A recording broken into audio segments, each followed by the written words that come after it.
In this video, we're going to talk about Kenneth Ray Rogers, so Kenny Rogers to most of us.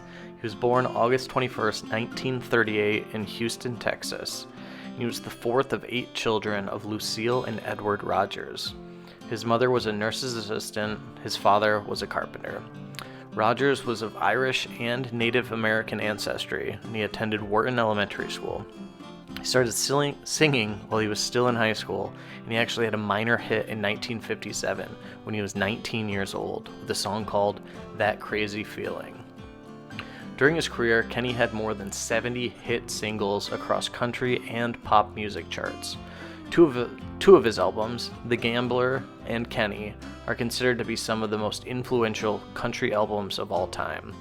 He was also voted the favorite singer of all time in the 1986 USA Today and People magazine poll. He has received hundreds of awards, including AMAs, Grammys, ACMs, and CMAs, as well as a Lifetime Achievement Award for his 6-decade spanning career. His career actually began in the mid-1950s when he recorded with a doo-wop group called the Scholars. He was not the lead singer, and later went solo when the group broke up. He began recording his own music in 1958 and then joined the jazz group, the Bobby Doyle Trio, where he recorded for Columbia Records. That group broke up in 1965, and Rogers joined 2 other failed groups in the next years. In 1967, he formed the First Edition, which landed him with his first hits, Something's Burning, Ruby Don't Take Your Love to Town, Reuben James, and Just Dropped In.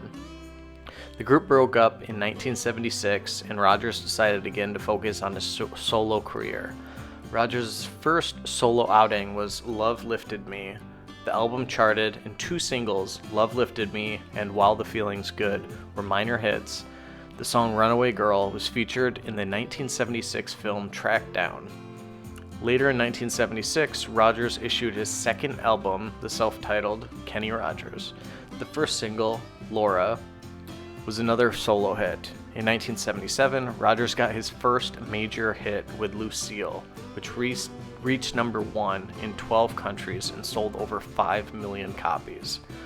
As you know, more success came to Kenny as he went on, including the multi-platinum selling album The Gambler and another international number 1 single, Coward of the County, from the equally successful album Kenny. Later in 1980 came his partnership with Lionel Richie, who wrote and produced Rogers' number 1 hit, Lady. Richie went on to produce Rogers' 1981 album, Share Your Love, a chart topper and commercial favorite, featuring hits such as I Don't Need You, Through the Years, and Share Your Love With Me.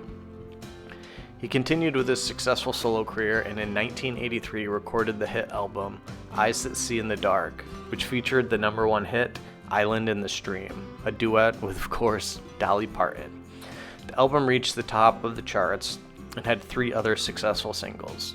The next few years saw Rogers scoring several top country hits on a regular basis, including 20 Years Ago, Morning Desire, and Tomb of the Unknown Love, among others. On January 28, 1985, Rogers was one of 45 artists who recorded the worldwide charity song We Are the World to support hunger victims in Africa. The song was recorded at the studio Rogers owned in Los Angeles, as well as at A&M Records. The following year, he played at Giants Stadium. In 1988, Rogers won the Grammy Award for Best Country Collaboration with Vocals with Ronnie Milsap for Make No Mistake, She's Mine. In the 1990s, Rogers continued to chart with singles such as The Factory, Crazy in Love, If You Want to Find Love, and The Greatest. Despite this, in the 1990s, Rogers' career began to decline with popular new artists like Garth Brooks and Alan Jackson as competition rose. He still made up the top 20, but no longer topped the charts. In 2000, his song Buy Me a Rose hit number 1 for his first hit in over a decade, making him the oldest artist in country music history to get a number 1 hit. That was when he was 61 years old. Rogers held this record until 2003. In August of 2008, he released the album 50 Years, a compilation of his greatest hits, and in 2009, he embarked on a 50th anniversary tour. On April 10, 2013, the CMA announced that Rogers would be a 2013 inductee into the Country Music Hall of Fame. In June 2013, he performed at the Glastonbury Festival in the Sunday afternoon Legends slot. That same year, Rogers recorded a new album, You Can't Make Old Friends. This album included the title track, a new duet with Dolly Parton, which was his first single released in 6 years. In 2015, Rogers announced his farewell tour, The Gambler's Last Deal. He expressed his intention to retire from touring at its completion, although he was considering the possibility of recording another studio album. On April 5, 2018, it was announced that Rogers canceled his remaining tour as advised by doctors due to a series of health challenges.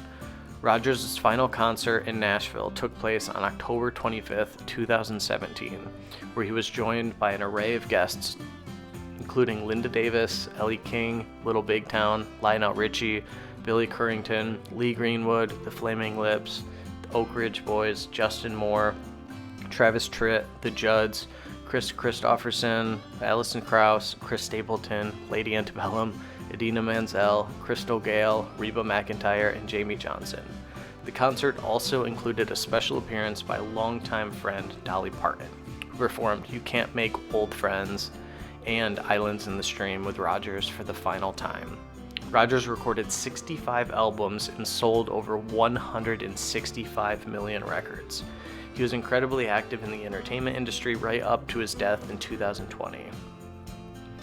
And a fun fact about his real estate, in 2018, Rogers sold his 13,000 square foot home in northern suburbs of Atlanta for $2.383 million. And if you click one of the links down below, we have that video so you can see that tour for yourself. He purchased the 1.5 acre estate in 2012 for $1.5 million and first put it up for sale in 2014 for $4.8 million. That particular house has 6 bedrooms, 8 full, and 4 half baths, plus 10 fireplaces. So if you want to see that, click the link that's down in the description below. At the time of his death, Kenny was worth $250 million. So rest in peace, Kenny Rogers. Thank you so much for all you've done for country music. So what I want you to do now is click the link down in the description to see that other house tour, and subscribe to our channel if you haven't done that yet. Thanks for watching, and I hope you have an awesome day.